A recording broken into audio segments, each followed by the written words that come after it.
بسم اللہ الرحمن الرحیم۔ السلام ناظرین، پروگرام نیوز نائٹ اور میں آپ کا میزبان نجم علی خان، اور آج پروگرام میں ہم آپ کو لے کر چلیں گے آزاد کشمیر، جہاں پر انتخابی سرگرمیاں عروج پر ہیں۔ اور اس وقت ہم دیکھ رہے ہیں کہ مسلم لیگ نون کی طرف سے بھی جلسہ، ایک بڑا جلسہ کیا گیا، جس میں سابق وزیر اعظم محمد نواز شریف اور اس کے ساتھ ساتھ وزیر اعلیٰ پنجاب مریم نواز بھی شریک ہوئیں۔ بہت سارے لوگ جو ہیں اس جلسے کو ڈسکس کر رہے ہیں۔ اس کے ساتھ ہی پاکستان پیپلز پارٹی بھی میدان میں موجود ہے، اور ہم یہ دیکھ رہے ہیں کہ بلاول بھٹو زرداری بڑی محنت کے ساتھ اور بڑی ڈیڈیکیشن کے ساتھ جو ہے انتخابی مہم ایک مرتبہ پھر یہاں پر چلا رہے ہیں، اور ہمیں یہ بھی دیکھنے میں آ رہا ہے کہ دونوں جماعتوں میں ایک ٹھیک ٹھاک قسم کا مقابلہ بھی ہو رہا ہے، اور یوں لگ رہا ہے کہ واقعی جیسے ایک عام انتخابات والی ایک مہم جس طرح چلتی ہے، جس طرح ایک فضا بنتی ہے، وہ ہمیں آزاد کشمیر سے، چونکہ ہم پاکستان ٹیلی ویژن ہو یا باقی تمام چینلز ہوں، آپ کو تمام چیزیں دکھاتے رہتے ہیں، تو آپ کو نظر آتا ہے کہ ایک انتخابی ماحول بنا ہوا ہے۔ لیکن مجھے جس نقطے کی طرف آپ کو لے کر جانا ہے وہ بہت زیادہ اہم ہے، کیونکہ جب ہم دیکھتے ہیں کہ آزاد کشمیر میں انتخابی مہم عروج پکڑتی ہے، وہاں پر وہ تمام جماعتیں جو کہ آزاد کشمیر کو پاکستان کی شاہراہ سمجھتی ہیں، اور یہی نہیں بلکہ اس سے آگے بڑھتے ہوئے زندگی اور موت کا مسئلہ بھی سمجھتی ہیں، وہ اپنی ایکٹیویٹیز کرتی ہیں، اور ہمیں کشمیری مسلم لیگ نون کے جلسوں میں، ہمیں کشمیری پاکستان پیپلز پارٹی کے جلسوں میں، ہمیں کشمیری جماعت اسلامی کے جلسوں میں، اور اسی طرح ان تمام نظریاتی جماعتوں کے جلسوں میں نظر آتے ہیں، تو ہمارا یہ احساس ایک مرتبہ پھر، جس کو کمزور کرنے کی کوشش کی جا رہی تھی، کہ آزاد کشمیر کا اور پاکستان کا ایک بڑا ہی مضبوط رشتہ ہے، اور وہ رشتہ اس نعرے سے جڑا ہوا ہے جو کہتا ہے کہ کشمیر بنے گا پاکستان، اور اس نعرے سے جڑا ہوا ہے جو کشمیریوں کی طرف سے ایک اعلان کرتا ہے کہ پاکستان سے رشتہ کیا، لا الہ الا اللہ۔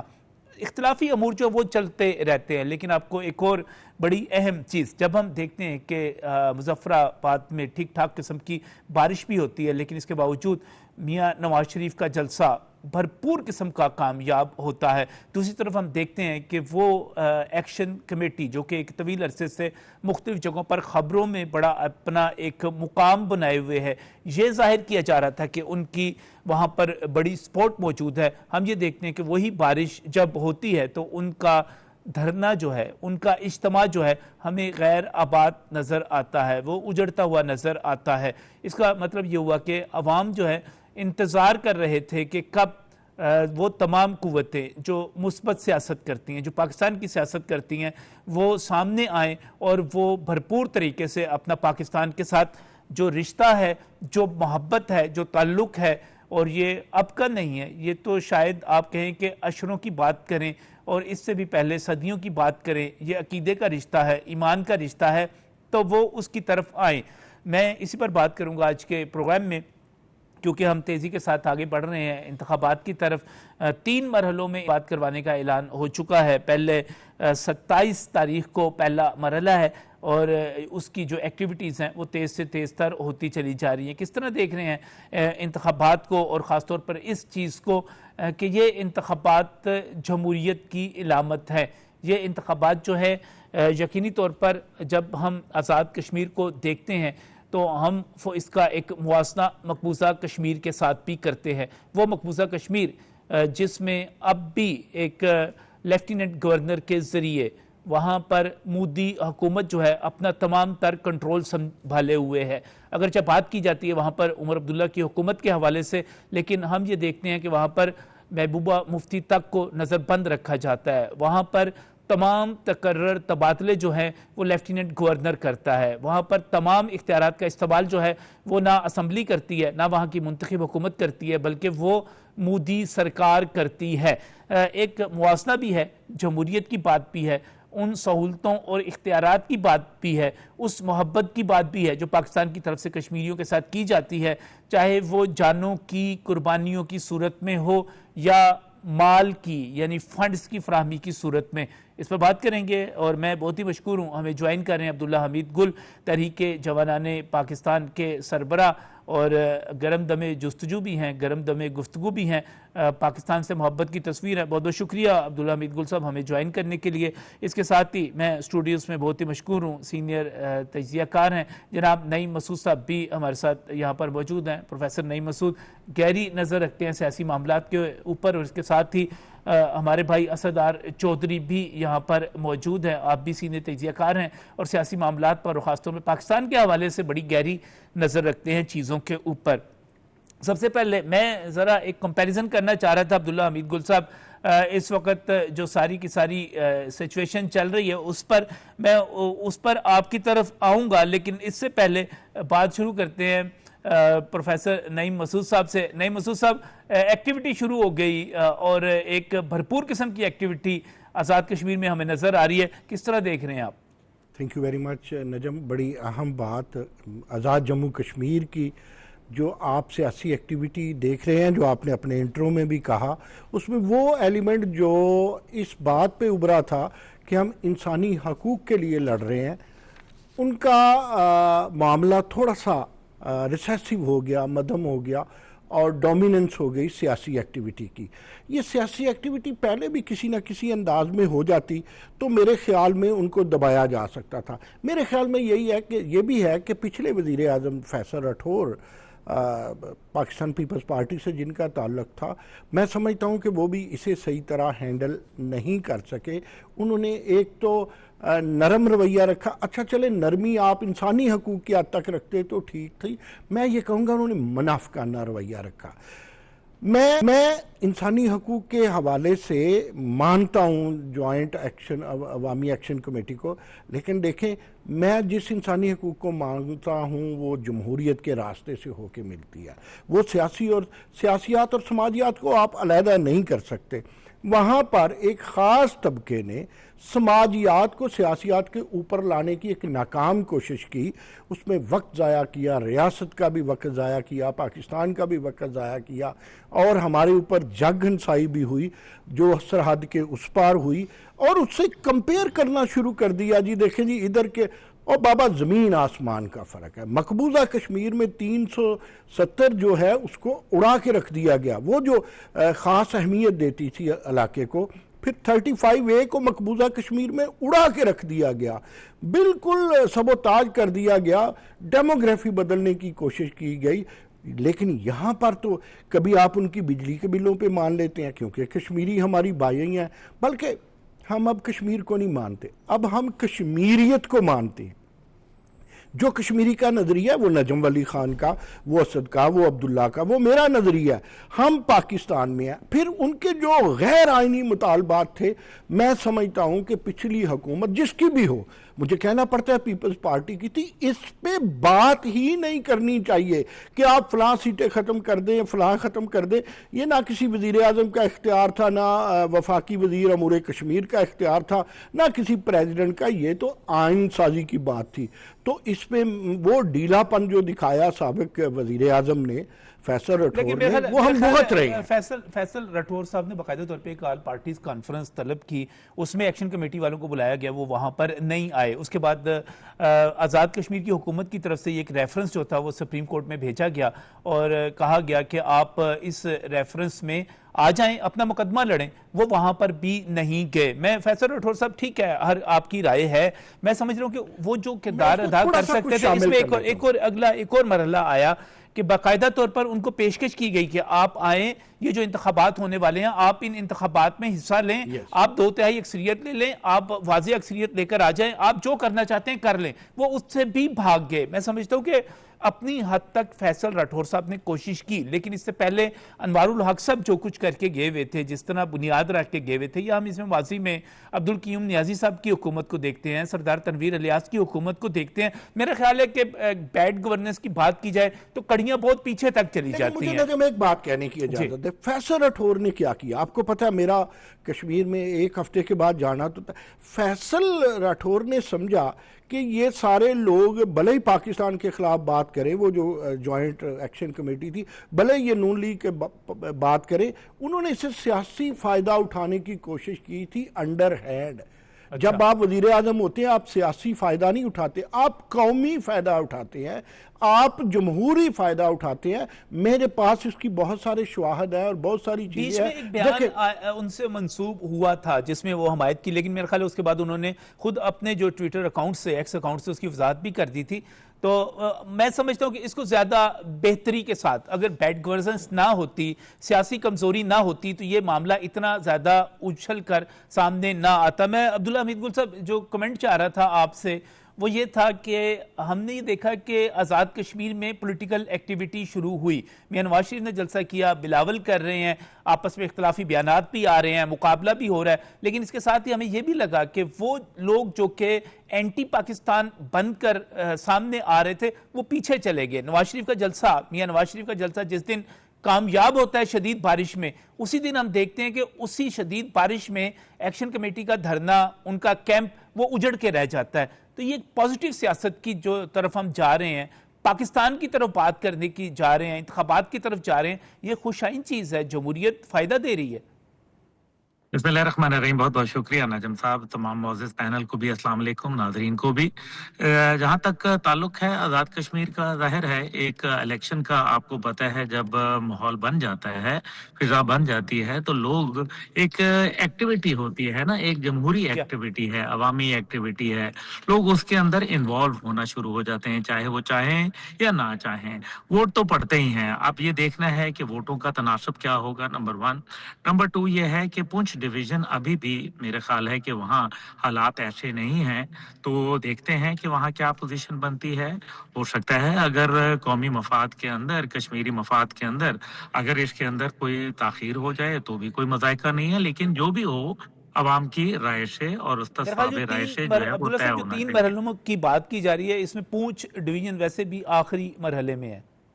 جی وہ پہلے بھی, لیکن اس کے اثرات ہوتے ہیں نا جی, آپ دیکھیے اس کے اثرات جو ہوتے ہیں وہ دور رس ہوتے ہیں. پہلی بات یہ ہے کہ عوام کے اندر وہ جو, کیونکہ میری پارٹی خود وہاں لڑ رہی ہے الیکشن, اس لیے مجھے معلوم ہے کہ حالات جو اس ٹائم پہ ہیں عوام کے اندر, ایک ظاہر ہے وہ ایک تھوڑا سا خوف بھی پیدا کیا گیا, مارکیٹیں زبردستی بھی بند کروائی گئی, ایک جوش بھی تھا شروع کے اندر, لوگ اپنا شاید ہوش سے کام نہیں لے رہے تھے, پھر آہستہ آہستہ ریئلائزیشن کا پروسیس آیا. جیسے پی ٹی آئی نے 9 مئی کے جو واقعات تھے اس کے بعد آپ نے دیکھا کہ اس وقت لوگوں کا جوش بڑا عروج کے اوپر تھا, اور پتہ نہیں وہ سمجھ رہے تھے کہ شاید آج ہی کوئی ایسی تبدیلی آ جائے گی. بعد میں یہ پتہ چلا کہ تبدیلی کا تو یہ بات جو تھی یہ کوئی زیادہ کوئی کچھ نہیں تھا, یہ سراب تھا اور ٹرک کی بتی کے پیچھے ہی لگانا تھا. تو اب وہاں بھی ظاہر ہے ایک سوچ پریویل کر رہی ہے, جب حکومتی موقف, عوامی موقف, کیونکہ دوسری جانب جو سیاسی پارٹیاں ہیں وہ بھی تو ایک موقف پیش کر رہی ہیں نا. ٹھیک ہے کہ جیک کا اپنا ایک سلسلہ ہے, لیکن اس سے ہرگز یہ مطلب نہیں نکلتا کہ باقی جو پارٹیاں ہیں, میری پارٹی ہے, میاں نواز شریف صاحب کی ہے, زرداری صاحب کی ہے, دیگر پارٹیاں وہاں کام کر رہی ہیں, مسلم کانفرنس ہے, آخر ان کا بھی تو ایک سوچ چل رہی ہے. اس لیے ابھی جو صورتحال ہے میرے خیال میں اس کے اثرات تب پتہ چلیں گے جب الیکشن کے اندر ووٹ کتنے پڑیں گے, کیونکہ خاص تناسب سے غالباً 37% سے اگر ووٹ کا تناسب گرتا ہے تو الیکشن تو نل اینڈ وائڈ ہو جائیں گے. لیکن میں سمجھتا ہوں ایسا شاید نہیں ہوگا, کیونکہ اس ٹائم تک حالات کے اندر کافی سدھار آ جائے گا. عوام جو ہے وہ ایک جو انتخابی مہم ہے اس کے دھارے میں آ جائے گی. برادری سسٹم ہے وہاں, آپ جانتے ہیں, تو برادریوں کے اوپر لوگ پھر یہ نہیں دیکھتے کہ آپ کون کیا کہہ رہے ہیں, بلکہ وہ دیکھتے ہیں کہ میری برادری کیا چاہتی ہے. اور یہ ان کے پاس سنہرا, جہاں کچھ لوگوں کے لیے یہ خیال ہے کہ جی یہ تو ابھی جو حالات بنے ہوئے ہیں آزاد کشمیر کے, اس کے اندر تو جناب کچھ بھی نہیں ہونا. لیکن کچھ لوگ یہ بھی سوچ رہے ہیں کہ یہ ان کے لیے گولڈن اپرچونٹی ہے کہ شاید ان کو زیادہ تگ و دو نہ کرنی پڑے اور وہ ایک شیٹ نکالنے میں کامیاب ہو جائیں. تو یعنی کہ ہر چیز کا ایک کاؤنٹر ریئیکشن جو ہے وہ بھی سامنے آ رہا ہے. میں سمجھتا ہوں کہ الیکشن جو ہے وہ ایک پروسیس بذات خود ایک نئی تازہ ہوا کا جھونکا ہوتا ہے. اس میں بہت ساری چیزوں کو ڈسکس کیا جاتا ہے, جیسے ابھی آپ نے شروع میں کہا کہ 3 مراحل تھے. ٹھیک ہے, چودھری انوار صاحب کے زمانے سے یہ معاملات خراب ہوئے, مزید پھر فیصل صاحب نے بھی جو ہے وہ میرے خیال میں کوئی جلتی پر تیل تو نہیں ڈالا, لیکن انہوں نے جلتی کو بجھانے کی بھی اس طرح سے کوشش نہیں کی جس طرح سے ان کو کرنی چاہیے تھی, کیونکہ 7 ماہ کی حکومت تھی اور ان کو پتا تھا کہ جی کوئی اس میں ڈیولپمنٹ کے کام تو ہو نہیں سکتے، اس لیے انہوں نے ہر چیز جو ہے وہ اس کے اوپر کوئی زیادہ توجہ نہیں دی. لیکن ان سب کے باوجود میں یہ سمجھتا ہوں کہ اس سب کے بعد ایک چیز بڑی اہم ہے، اور وہ ہے جوائنٹ ایکشن کمیٹی کے 3 ان کے پاس آپشنز تھے. پہلا یہ تھا کہ وہ سیاسی عمل کا حصہ بنتے اور جمہوری انداز کے اندر اپنے جو بھی مطالبات تھے وہ اسمبلی میں بیٹھ کے اکثریت کے ساتھ منوا لیتے. نمبر 2 یہ تھا کہ وہ آل پارٹی کانفرنس جو کہ اس وقت کے وزیر اعظم ممتاز راٹھوڑ صاحب کے بیٹے فیصل ممتاز راٹھوڑ نے بلائی تھی، اس کے اندر جوائن کرتے اور اپنے جو بھی تحفظات تھے جو آج وہ دھرنے کی شکل میں دے رہے ہیں وہ وہاں بیان کر دیتے. اور تیسرا یہ تھا کہ وہ سپریم کورٹ آزاد کشمیر کا آزاد سپریم کورٹ موجود ہے اور جسٹس راجہ صاحب جو ہیں وہ بہت ایک بڑے خوبصورت انسان ہیں، ان کا بڑا ایک انصاف والی نگاہ ہے اور بڑے ویل ریپیوٹڈ جج ہیں وہ. تو میرا خیال ہے انصاف کا راستہ بھی موجود تھا، لیکن یہ تینوں راستے نجم صاحب انہوں نے اختیار نہیں کیا. اس کا مطلب یہ تھا کہ وہ ایک ایسی صورتحال پیدا کرنا چاہ رہے تھے جو ابھی فی الحال پونچھ ڈویژن کے اندر ہوئی بھی ہے. تو یہ وہ چند باتیں تھیں جس کو میرے خیال میں اگر غور سے دیکھا جائے تو شاید عوام کے اندر چیزیں آہستہ آہستہ مسترد ہو جایا کرتی ہیں، عوام کے اندر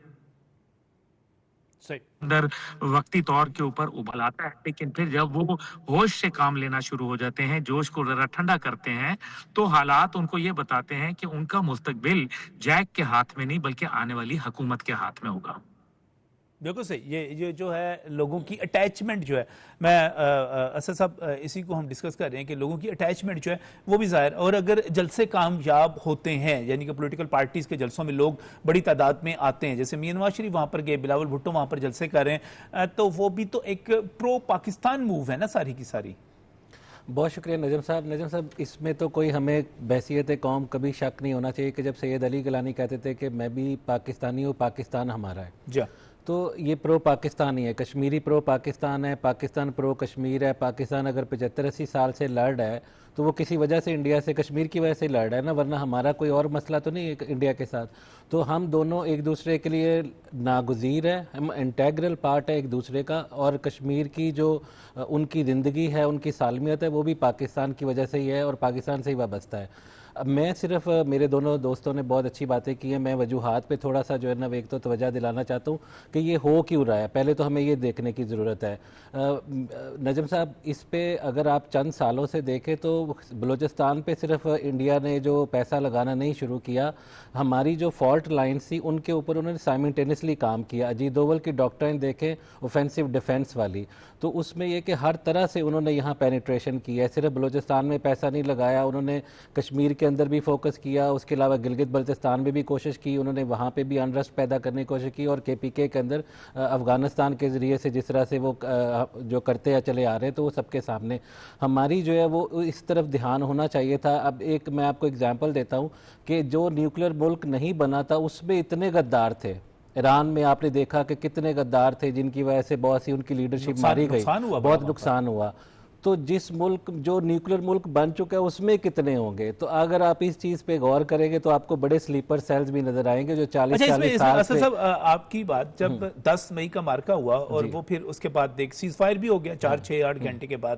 لیکن اس کے بعد بھارتی جتنے عہدیدار ہیں ان کی طرف سے بار بار کہا جاتا رہا کہ آپریشن سندور جاری ہے. یعنی کہ وہ آپریشن سندور کس طرح جاری ہے؟ جب جنگ ختم ہوگی تو آپریشن سندور ختم ہو گیا، لیکن وہ جاری کی بات کر کے آپ والی بات جو ہے وہ شکوک و شبہات جو ہیں پیدا کرتے ہیں کہ وہ سب کچھ کرتے رہے. اور میں یہ دیکھتا ہوں کہ ایک فوج جو ہے وہ 80-90 ارب ڈالر کا بجٹ رکھتی ہے، جنگی جنونی بجٹ، اور اگر اس میں سے وہ 1 ارب ڈالر بھی اس طرح کی سازشوں پہ خرچ کر دیتی ہے وہ 280 ارب روپے بنتے ہیں. تو بڑی تشویشناک بات بنتی ہے یہ. جی اسی چیز پہ ہمیں غور کرنے کی ضرورت ہے کہ اگر ایک ملک جو ہے وہ سینکڑوں ارب ڈالر جو ہے وہ جنگ کے نقصانات جو ہے وہ برداشت کرنے کے بجائے سال کا 1-2-3 ارب ڈالر یہاں پہ لگانا شروع کر دے، اور اگر اس کی مدد کے لیے اور بھی 2-4 اور ممالک بھی شامل ہو جائیں جن کی ٹیکنالوجیکل سپورٹ بھی ہو، سوشل میڈیا کے سارے سٹیٹس الگوریتمز بھی ہوں کہ لوگوں کو کس طرح سے اپنی طرف جو ہے راغب کیا جا سکتا ہے، اور ایک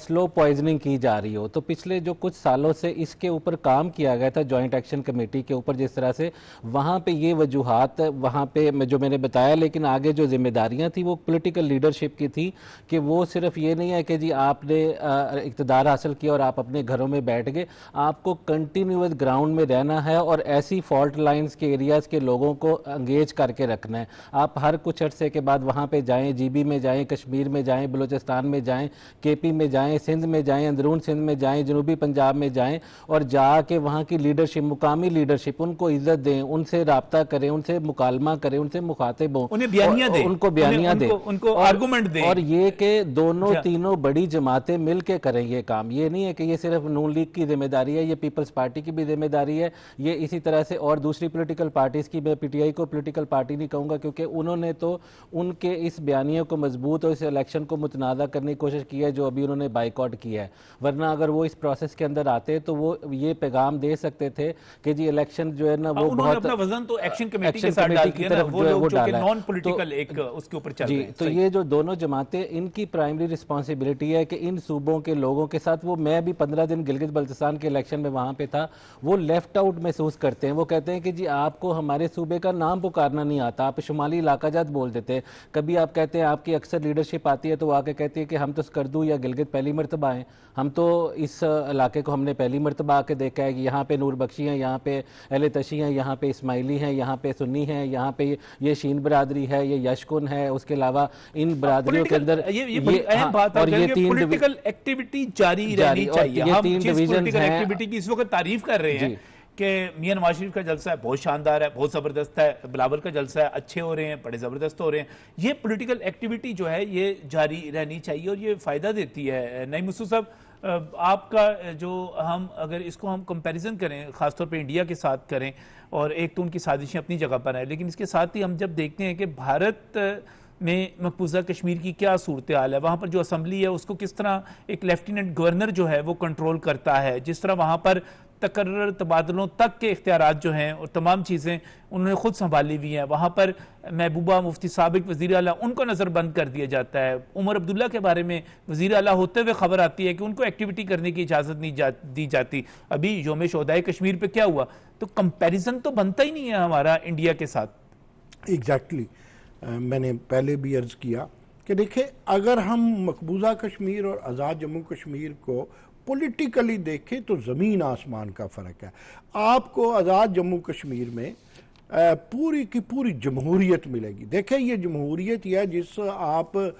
جوائنٹ عوامی ایکشن کمیٹی کی بات کر رہے ہیں اس کو آہنی ہاتھوں سے نہیں نپٹا گیا، اس سے پیار سے بات کی گئی ہے. اور جب آپ مقبوضہ کشمیر میں دیکھتے ہیں تو وہاں پر سب سیاستدانوں کو، وہ سیاستدان بھی جو کانگریس کے ساتھ بھی چلتے رہے، جو مودی کے ساتھ بھی چلتے رہے اور چلنے کی خواہش رکھتے تھے، انہوں نے بھی ان مسلمان اور کشمیری جو مقبوضہ کشمیر میں سیاستدان ہیں ان کو بھی پابند سلاسل کیا. پھر ابھی جو پہلے بھی میں نے بات کی 370 جو ان کی دفعہ ختم کی گئی، 35A کی گئی، اس کا مطلب یہ تھا کہ بھائی کشمیر ہے ہی نہیں ہے. جی وہاں پر جس طرح عرب پتی جو ہندوستانی ہیں، کروڑ پتی ہیں، انہیں کہا جا رہا ہے جا کے زمینیں خریدو، وہاں پر ہندو پنڈتوں کو بسانے کی جو ہے وہ کوشش کی جا رہی ہے. وہاں پر تو سارا آبادی کا توازن ہی تبدیل کیا جا رہا ہے، جبکہ پاکستان تو ابھی تک اس سٹیٹس پہ موجود ہے اپنے پہ. آپ دیکھیں وہاں نسل کشی کی ڈیموگرافک چینج کس کو کہتے ہیں؟ آپ ان کی نسل کشی کر رہے ہیں اور آپ پتہ نہیں قائد اعظم صاحب نے کب کہا کب نہیں کہا، کیا اس کا پروف ہے، لیکن آپ ہر پاکستانی کے منہ سے سنیں گے کہ کشمیر پاکستان کی شہر ہے. آپ انڈین سے سنیں گے، آپ مودی کی منہ سے سنیں گے. جو مقبوضہ کشمیر ان کی طرف ہے ان کو ان کا احساس ہونا چاہیے کہ نہیں، ہیومن رائٹس ہونا چاہیے کہ نہیں، ان کا خیال ہونا چاہیے کہ نہیں، اقوام متحدہ کی قرارداد کا ہونا چاہیے کہ نہیں، ہمیں ہے. ورنہ دیکھیں نجم کتنی دیر لگتی ہے اس کو صوبہ بنانے کے لیے، آدھے سے زیادہ کشمیری صوبہ بننے کے لیے تیار ہیں پاکستان کا، لیکن ہم کہتے ہیں نہیں، ہم نے انٹرنیشنلزم کو نہیں جانے دینا. ہم ایک تو ہم یہ چاہتے ہیں اور ہمیں یہ یقین ہے پورا کشمیر ہمارا ہے اور پورے کشمیر نے پاکستان انشاءاللہ تعالی بننا ہے. ہم ہر اس ادا کی، ہر اس پروٹوکول کا خیال کرتے ہیں جس میں خارجہ پالیسی ہو، جس میں انٹرنیشنلزم ہو، جس میں ڈیموکریسی ہو. مجھے ایک کوئی مثال دے دے مقبوضہ کشمیر سے کہ وہاں کی حکومت نے ایک لمحہ بھر بھی کشمیریوں کا خیال کیا. آپ جس طرح آپ نے اگزامپل دی کہ وہاں باہر سے ارب پتیوں کو، کروڑ پتیوں کو وہاں بسایا جا رہا ہے، اور ہم تو اس کے مقابلے میں صوبہ بھی نہیں بنانا چاہ رہے. ہماری آپ دیکھیں آج ہم نے پھر یہ بات کرتے ہیں، ہماری ہر سے بلاول بھٹو زرداری ہو، میاں محمد نواز شریف ہوں، ہمارے وزیر اعظم پاکستان ہوں، یا امور کشمیر کے وفاقی وزیر ہوں، ہم کہتے ہیں کہ جو بھی مطالبہ ہے عوامی ایکشن کمیٹی کا، الیکشن ہوگا، الیکشن کے بعد اسمبلی بیٹھے گی، اسمبلی میں وہ بات ہوگی، ڈائیلاگ ہوگا، اس میں آپ آئینی تبدیلیاں لانا چاہیں جسے ترامیم کہتے ہیں، آپ کوئی قانونی اصلاحات لانا چاہیں تو لے آئیں. ہم تو ویلکم کرتے ہیں. کسی کو گولی لگائی نہیں گئی ڈائریکٹ، نہ کسی کی آنکھوں میں، نہ کسی کے بچوں میں. وہاں آپ کو کتنی بیوائیں ملیں گی، وہاں آپ کو کتنے بچے یتیم ملیں گے. شہید ہو چکے. اور میں یہ کہتا ہوں، اور نجم میری آپ سے یہ درخواست ہے، کبھی بھی مقبوضہ کشمیر کو اور آزاد جموں کشمیر کو اکٹھا ڈسکس نہ کرے. وہ کمپیریزن اس لیے ضروری ہے، آپ جس اینگل سے کہہ رہے ہیں کہ بہت سارے لوگ یہاں پر، آپ پروفیسر صاحب، وہ شرارتی لوگ ہیں نجم، وہ شرارتی لوگ ہیں، اور وہ شرارتی نہیں ہیں، آزاد جموں کشمیر میں بھی کچھ شرارتی لوگ ہیں، سازشی لوگ ہیں جس طرح کے اسد صاحب بات کر رہے تھے. عبداللہ حمید گل صاحب، اگر ہم کمپیریزن کرتے ہیں اس وقت آزاد کشمیر کا جو سٹیٹس ہے پاکستان میں اور جو مقبوضہ کشمیر کا سٹیٹس ہے انڈیا میں، جس طرح وہاں کی اسمبلی کو ایک لیفٹیننٹ گورنر کے ذریعے اس کے پاس زیادہ اختیارات حاصل ہیں وفاق کے نمائندے کے طور پہ، تقرر تبادلوں کی حد تک، وہاں کا میں دیکھ رہا تھا کہ سابق وزیر اعلیٰ محبوبہ مفتی جو ہیں ان کو نظر بند کر دیا جاتا ہے. عمر عبداللہ وزیر اعلیٰ ہوتے ہوئے پتہ چلتا ہے کہ یوم شہدائے کشمیر پہ ان کی موومنٹ روک دی جاتی ہے. یہ تو صورتحال ہے وہاں پر. جی نجم بھائی، مسئلہ یہ ہے کہ کوئی کمپیریزن نہیں ہے، آسمان اور زمین کا کمپیریزن نہیں ہوا کرتا، نیکی اور بدی کا کمپیریزن نہیں ہوا کرتا. اور یہی وجہ ہے کہ پاکستان کے آزاد کشمیر اور مقبوضہ کشمیر جو کہ انڈین انلیگلی آکوپائڈ کشمیر ہے، اس کا کوئی کمپیریزن نہیں ہے. کہ پاکستان کے جتنے بھی ہماری فورسز ہیں وہ یہاں کی خواتین کے لیے باعث رحمت بنتے ہیں، ان کے پردے کا بندوبست کرتے ہیں، ان کے سروں کو ڈھانپتے ہیں، اور وہاں 31,000 خواتین کی اجتماعی آبرو ریزی ہوتی ہے 1989 کے بعد سے. وہاں لکھوکھا کشمیریوں کو شہید کر دیا جاتا ہے، 92,000 سے زیادہ لوگوں کو تو صرف پہلے یہ جو 89 آنورڈز جو ہے وہ شہید کیا گیا. وہاں پاکستان کے طرف کسی نے کبھی بھی میجر گورو کی طرح یہ کام نہیں کیا کہ کشمیری کو باندھ کے گاڑی کے سامنے ایک جانور کی طرح اور بازار گلی گلی پھرایا. پاکستان کے کہیں یہاں جو ہمارا آزاد ریاست کشمیر ہے، جس کا اپنا جھنڈا ہے، اپنا ترانہ ہے، اپنی اسمبلی ہے، اپنا وزیر اعظم ہے، اپنا چیف جسٹس ہے، اپنا صدر ریاست ہے، انہوں نے جو اب آپ دیکھ لیجئے کہ دوسری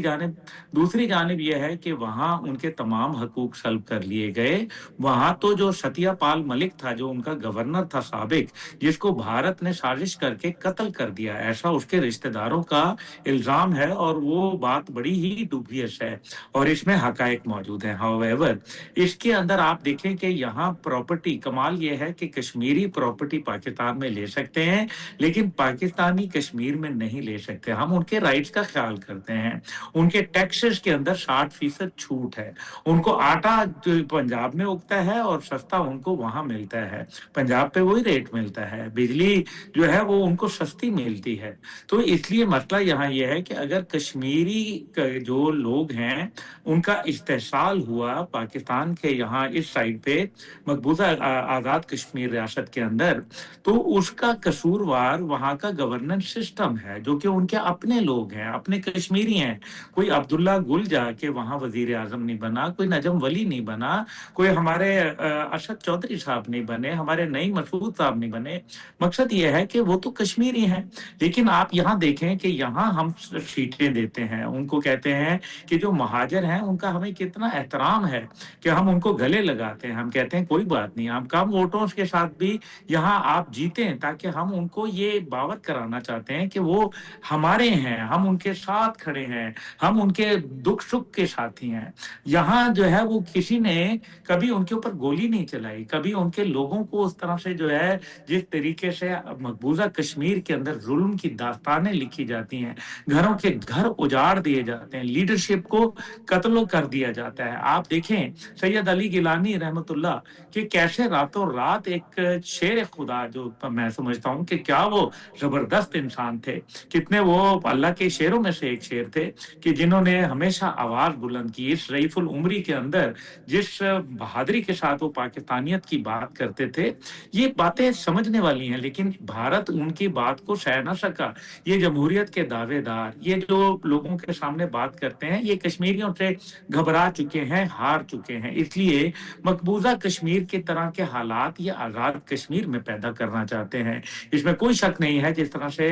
بات کی گئی ابھی کہ کس طریقے سے بھارت نے سوشل میڈیا کے ذریعے خرچ کیا۔ میں آپ سے پہلے بھی پروگرام میں ذکر کر چکا کہ 12 ارب روپیہ بھارت نے پچھلے 3 سال کے اندر لگایا ہے آزاد کشمیر کے اندر، سوشل میڈیا پروپیگیشن کے اندر۔ دنیا کے اندر جو کچھ ایسے کشمیری بھائی ہمارے جو باہر بیٹھے ہیں، ابھی یہ جو برطانیہ کے اندر ہوا، پاکستان امبیسی کے سامنے، دیگر جگہوں پہ باقاعدہ بھارت کا ہاتھ ہے۔ مجھے اچھی طریقے سے اس کا علم ہے کہ بھارت نے سارا یہ آرکسٹریٹ کیا ہے، لیکن یہ چیزیں ہوتی رہتی ہیں۔ کشمیریوں کے ساتھ ہمارا لا الہ الا اللہ کی بنیاد کا رشتہ ہے، نہ وہ ہم سے کہیں جاتے ہیں، نہ ہم ان کے جو ہے وہ بغیر رہ سکتے ہیں۔ پاکستان کا کاف کشمیر سے نکلا ہے اور کشمیر کا کاف پاکستان سے نکلا ہے۔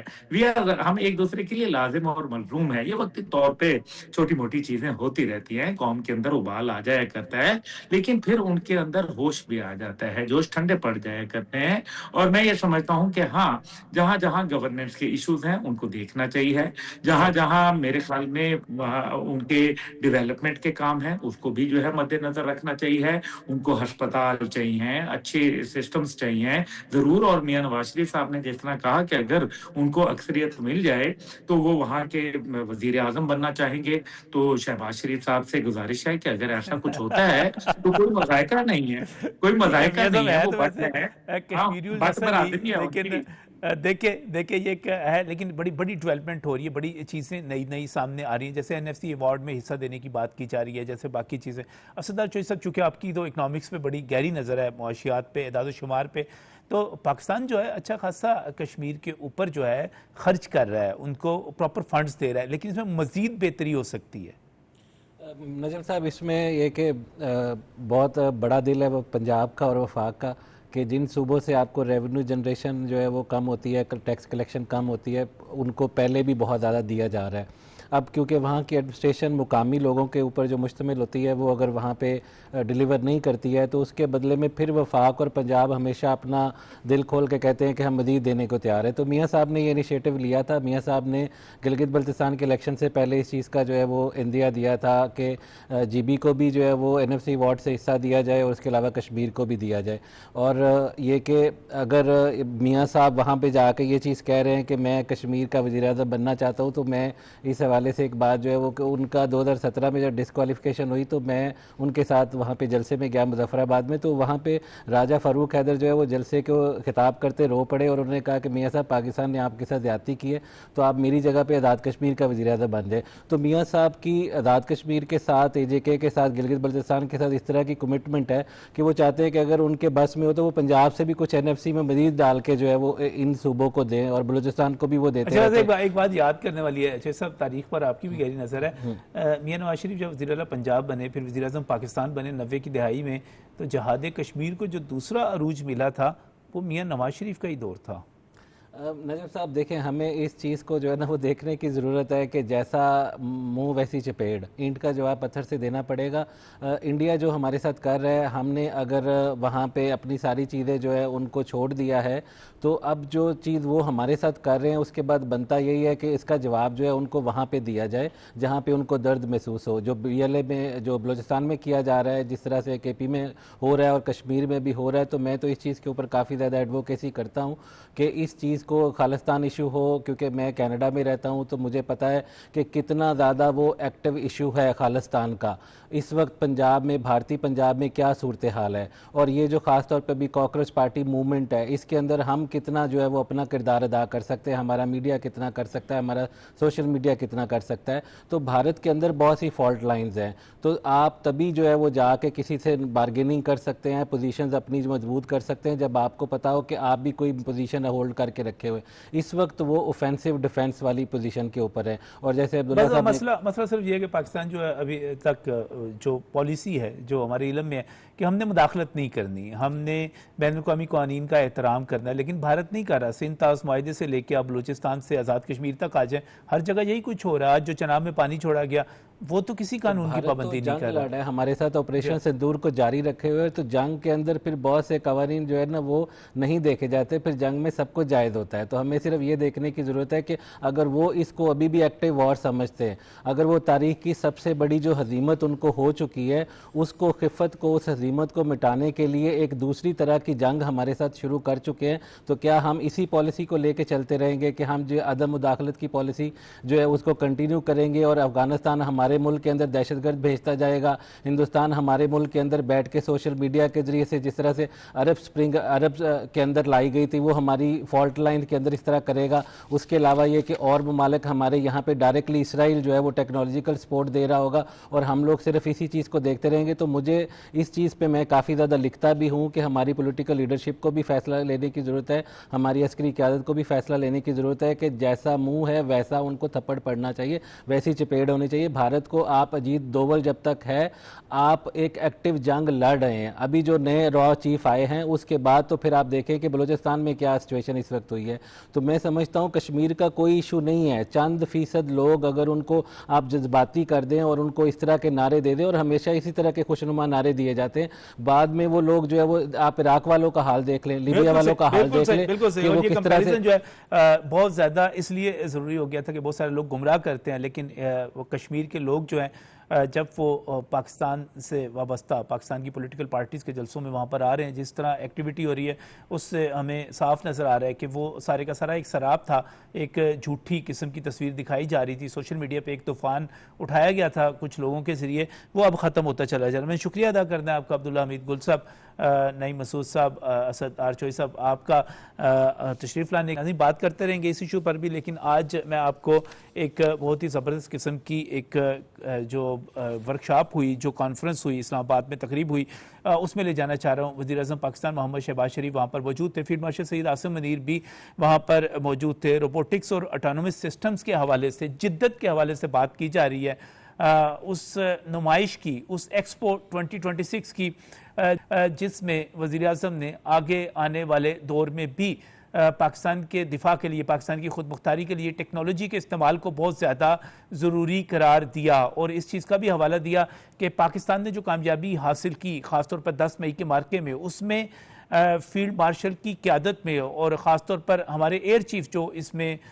ساتھ ان کے اس پوری کام میں شریک رہے. ہم نے جس طرح سائبر سیکیورٹی سے کام لیا اور جس طرح سائبر وار لڑی گئی، وہ ایک تاریخ کا ایک انوکھا، ایک آپ کہہ سکتے ہیں کہ جنگی تاریخ کی ایک نئی حکمت عملی رقم کر دی گئی، اور اس کے نتیجے میں جو کامیابی ملی، بھارت جو تھا پریکٹیکلی جام کر کے رکھ دیا گیا. جس کے جو رافیل گرائے گئے، یقینی طور پر ہمارے طیارے جو تھے بھارت کی حدود میں داخل نہیں ہوئے. ہم نے جو کچھ کیا، ہم نے یہاں پر بیٹھ کر کیا، اپنے طیاروں کے ذریعے کیا، اپنی ٹیکنالوجی کے ذریعے کیا. ہم ان کے ڈیمز پر قبضہ کر رہے تھے، ہم ان کے ڈیمز کا، ہم ان کے ریلوے کا کنٹرول سنبھال رہے تھے، ہم ان کی بجلی کا پورا جو سسٹم ہے اس کا کنٹرول سنبھال رہے تھے، اور اس کے نتیجے میں آدھے سے زیادہ ہندوستان کی بجلی بند کی جا رہی تھی. تو یہ جنگ بدل گئی. اب وہ توپوں ٹینکوں کی جنگ اپنی جگہ پر، یہ ٹیکنالوجی کی جنگ تھی. یہ جنگ کس طرح لڑی گئی اور آئندہ آنے والے دنوں میں اس کے چیلنجز کیا ہیں؟ میں بریگیڈیئر ریٹائرڈ نادر میر صاحب ہمارے ساتھ موجود ہیں، ان سے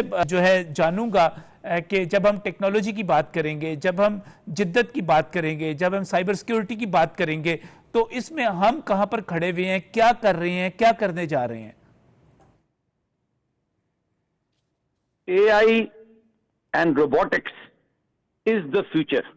سائبر تو پہلے سے تھا، یعنی کہ کمپیوٹر، اس کے بعد سائبر سپر کمپیوٹرز آ گئے، سائبر وار شروع ہو گئی،